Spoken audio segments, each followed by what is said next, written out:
En el video anterior veíamos cómo usando la herramienta pluma nosotros podíamos dibujar trazados, pero también podíamos dibujar shapes, los cuales me generan shape layers. Sin embargo, generalmente cuando nosotros vamos a trabajar con shape layers, utilizamos estas herramientas de dibujo que se encuentran agrupadas dentro de la herramienta rectángulo. Voy a hacer un clic sostenido y aquí tenemos la herramienta rectángulo con puntas redondeadas, la herramienta elipse, la herramienta polígono, la herramienta línea y una opción que se llama Custom Shape Tool o la herramienta de formas personalizadas. El uso de estas herramientas es muy sencillo y de hecho es bastante similar a las mismas herramientas que vamos a encontrar en otras aplicaciones como por ejemplo Illustrator o InDesign. Voy a dejar seleccionada la herramienta rectángulo y voy a dibujar un rectángulo dentro de esta imagen. Aquí tenemos nuestro rectángulo. Si vamos al panel Paths o el panel Trazados, aquí tenemos el trazado que se genera. Si vamos al panel Layers o Capas, aquí tenemos el Shape Layer que hemos generado. Observen que tenemos un icono especial en la parte derecha inferior de la miniatura de esta capa, lo cual nos está indicando que esta capa es un Shape Layer. Recordemos también que dentro del panel de opciones tenemos una serie de opciones que nos permiten modificar las características de este elemento. Por ejemplo, podemos cambiar el ancho y podemos cambiar el alto. Vamos a cambiar, por ejemplo, el alto para dejarlo solamente a 2100 píxeles. El ancho lo vamos a dejar a 3300.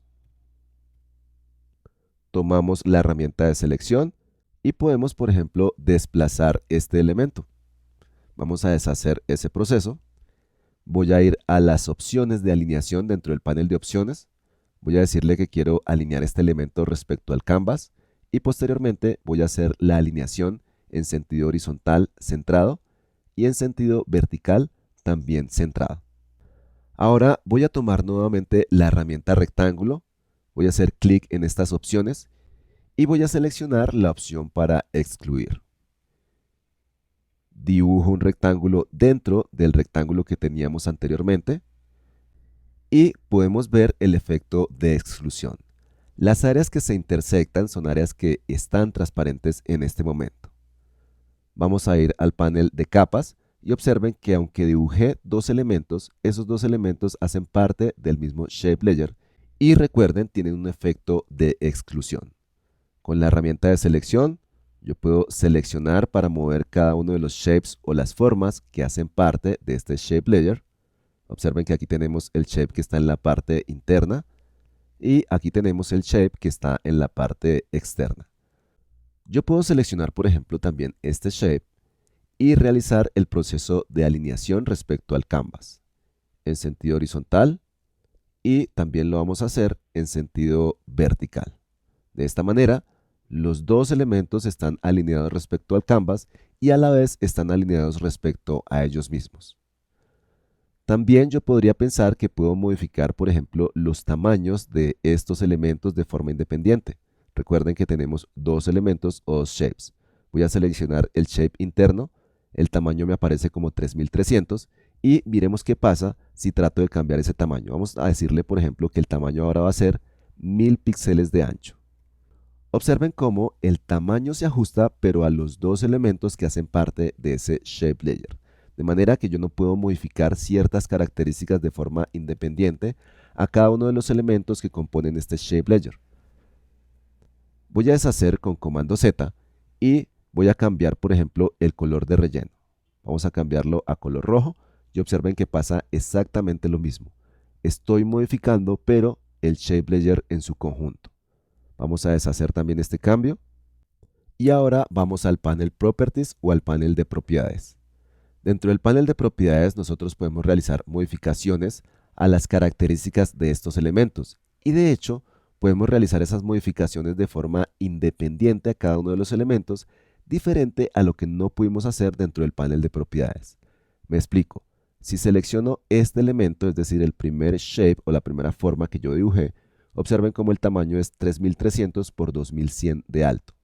Si selecciono el segundo shape, el shape interno, observen que el tamaño es diferente. Vamos a cambiar, por ejemplo, a 3000 píxeles de ancho por 1900 píxeles de alto. hemos modificado el tamaño, se ha variado la alineación, pero esto lo podemos corregir rápidamente, simplemente volvemos a alinear. Ahora vamos a cambiar el radio de las esquinas. Aquí tenemos 4 casillas que corresponden a las 4 esquinas y tenemos activo por defecto este botón. Este botón permite que todos los valores queden vinculados, de manera que si yo cambio uno de los valores, por ejemplo, a 50 píxeles, automáticamente ese valor se aplica a las otras esquinas. Vamos a darle de hecho un valor un poco más alto, 150 píxeles, y observen nuevamente que ese valor se ha aplicado a todas las esquinas. Si yo deseo, sin embargo, puedo desmarcar este botón y de esta manera podemos dar valores independientes a cada una de las esquinas.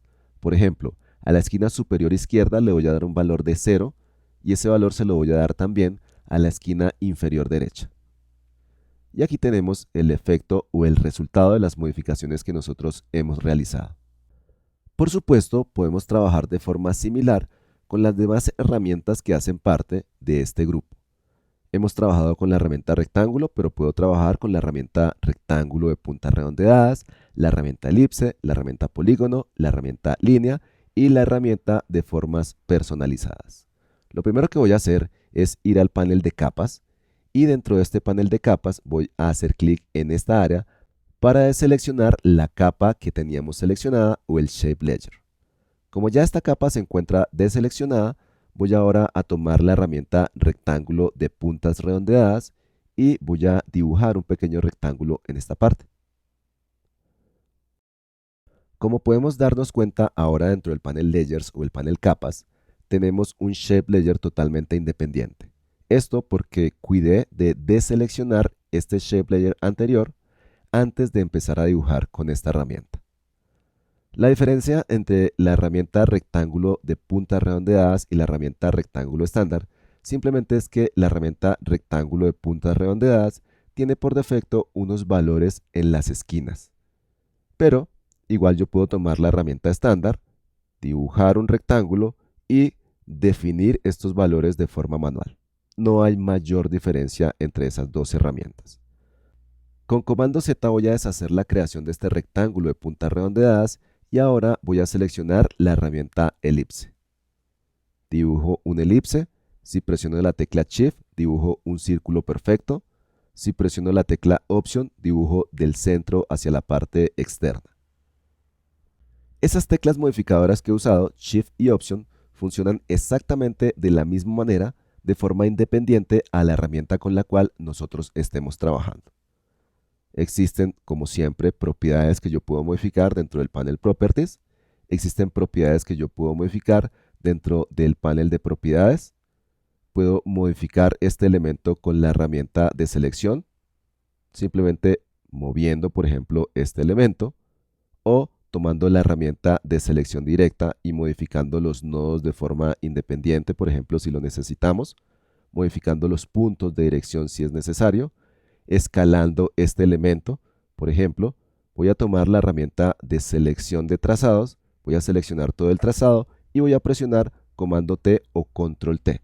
Recuerden que esto activa la función de transformación libre y puedo realizar las transformaciones necesarias, ya sean transformaciones de escala, de rotación, de perspectiva, etc. Voy a deshacer la creación de este círculo y ahora voy a tomar la herramienta polígono y realizo el dibujo de nuestro polígono. Yo puedo presionar Shift para restringir la alineación del dibujo que yo estoy realizando. Suelto y aquí tenemos nuestro polígono. En este caso he dibujado un pentágono, es decir, un polígono de 5 lados. ¿Qué pasa si yo necesito un polígono diferente? Es bastante sencillo. Antes de realizar ese polígono, en este campo sides o lados voy a cambiar el valor. Lo teníamos en 5 lados, ahora vamos a cambiarlo, por ejemplo, a 8 lados. Realizo el dibujo y observen que ahora tenemos un polígono de 8 lados. Voy a deshacer la creación de estos polígonos. Voy a dejar este valor de lados o sides nuevamente a 5 y voy a hacer clic en este icono. Al hacer clic en este icono tenemos unas casillas de verificación, por ejemplo, una casilla que se llama Star. Esto permite que en vez de polígonos nosotros dibujemos una estrella. Y tenemos un valor que se llama Inset Sides By con un porcentaje. Este porcentaje me permite configurar el radio de los ángulos internos de la estrella. Vamos a dibujar la estrella, clic y arrastro, presiono Shift para configurar o mantener la alineación de esta estrella cuando estoy dibujando. Observen que se restringe. Si suelto Shift, entonces es un poco más libre. Si presiono Shift, entonces nuevamente se está restringiendo la alineación de esta estrella. Vamos a dibujar la estrella aquí. El valor del cual les estaba hablando anteriormente, este porcentaje, corresponde entonces al radio de esta esquina interna. Tenemos 1, 2, 3, 4 y 5 esquinas internas. Vamos a darle un valor mayor para que ustedes puedan ver la diferencia. De 53 vamos a cambiar, por ejemplo, a 83 y vamos a dibujar otra estrella. Observen que cuando ese valor es mayor, entonces el radio de esos ángulos internos cambia y en este caso vemos la estrella con unas puntas más pronunciadas. El valor por defecto es 53%, lo cual da una estrella bastante estándar como resultado. Vamos ahora a tomar la herramienta línea. Como se estarán imaginando, el trabajo con esta herramienta es bastante sencillo. Dibujamos nuestra línea, en este caso presioné la tecla Shift para que la línea se dibujara de forma totalmente horizontal y posteriormente nosotros podemos hacer las transformaciones con la herramienta de selección, con la herramienta de selección directa, hacemos los cambios necesarios dentro del panel de opciones o hacemos los cambios que sean permitidos dentro del panel de propiedades.